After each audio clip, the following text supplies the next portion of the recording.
Hi everyone, welcome to 13th edition of Global Spice Summit, which is organized by NNS Media Group. This summit was organized on 13th and 14th February at the Rajasthan International Center in Jaipur.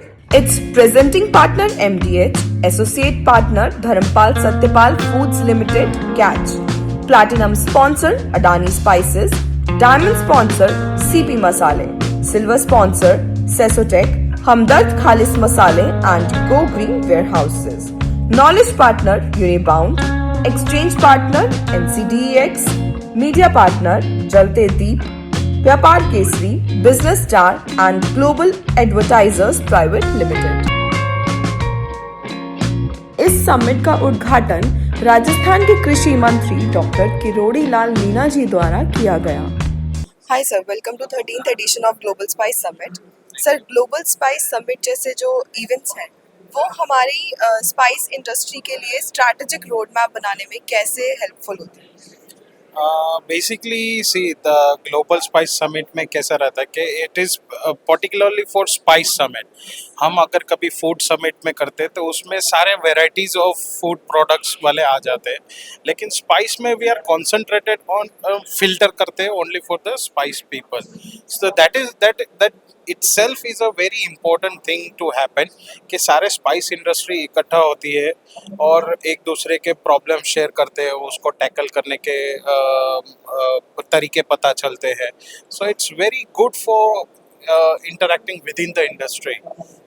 Sir, Indian spices के लिए आज सबसे बड़ी opportunity क्या है?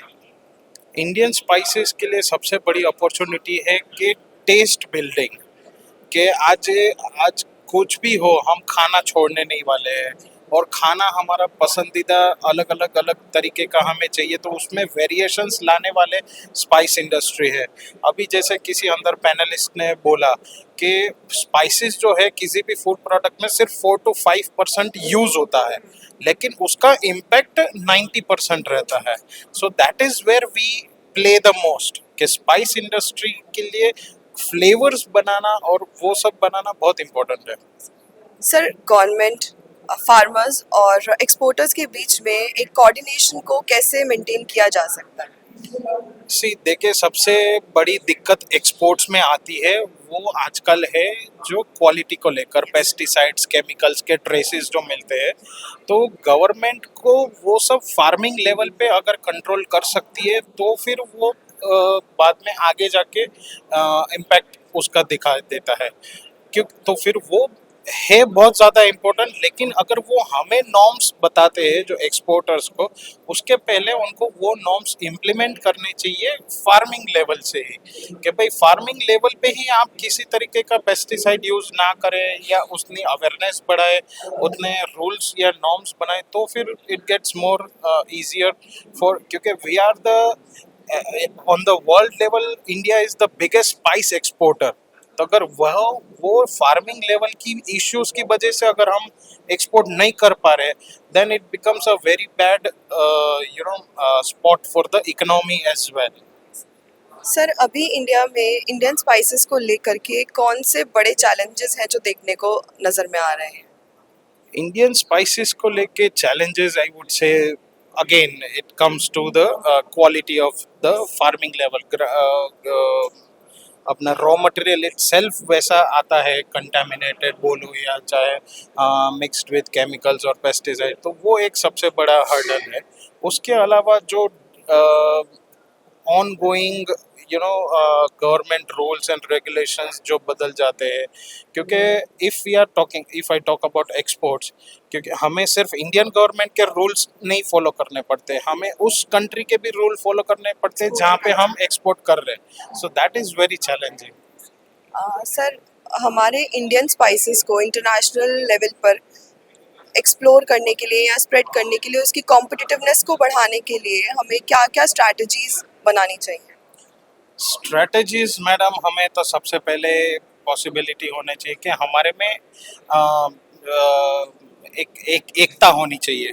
Okay, wherever we represent internationally, we try to represent under a big name, like जैसे ही global spice summit अगर हम हमें पूरे इंडिया में इकट्ठा कर सकता है, तो वैसा कोई अगर प्लेटफॉर्म है तो हमारे ऐसे एनएनएस मीडिया या उसके जैसी कोई अन्य संस्था है, वो हमें वहां तक भी लेके जाए कि ओके चलो फ्रांस में कोई स्पाइस समिट हो रहा है, रजिस्टर कीजिए, let's go and represent over there और something like that.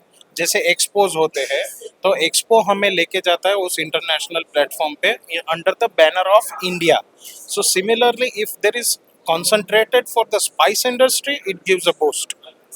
Sir, Indian spices का अभी कौन सा एरिया है जो अभी तक अनटैप्ड है और जिसको हमें एक्सप्लोर करने की नीड है? इंडियन स्पाइसेस का एक टैब है, हम बोल सकते हैं कि फ्लेवर्स में इंडियन इंडियन स्पाइसेस में वैरायटीज इतनी सारी है, and almost every spice we have home grown. ऐसा नहीं है कि हम सिर्फ इम्पोर्टेड स्पाइसेस के ऊपर ही डिपेंडेंट है, लेकिन उससे हम कितना खेल सकते हैं, उसको यूटिलाइज, उसका प्रॉपर यूटिलाइजेशन हम कितना कर सकते हैं, उसमें अभी तक बहुत स्कोप है। हम आजकल जो सुनते हैं चाइनीज फ्लेवर्स, कोरियन फ्लेवर्स, ये बहुत मिनिमल पोर्शन है, इसमें और भी बहुत ज़्यादा स्कोप है एक्सप्लोर करने के लिए, विच इज़ स्टिल अनटच्ड। और वो अगर कोई कर सकता है तो वो इंडियंस ही कर सकते हैं। आई डाउट के कोई आउटसाइड कंट्री के मैन्युफैक्चरर्स उतना प्ले कर सकते हैं। Sir, one last question. NNS media group जो ऑर्गेनाइजर कंपनी है, आप उन्हें क्या एक सजेशन देना चाहेंगे related to global spice summit? See suggestion कोई कब दे, जब भी उसको कुछ कुछ खराब दिखा हो कहीं पे, एंड उल्टा एनएनएस को मैं कॉन्ग्रेचुलेट करना चाहूँगा that they have organise the thing very well, and it was kind of on our side that we associated with them very like recently, जबकि 13th एडिशन है। अगर ये हमारा एसोसिएशन होता अगर थोड़ा अर्लियर से, तो शायद थोड़ा ज़्यादा फायदा रहता। But one suggestion that please keep it up, keep improving, इससे कम ना हो, क्योंकि अब हमारी एक्सपेक्टेशन बहुत बढ़ गई है। So that's it. Thank you so much.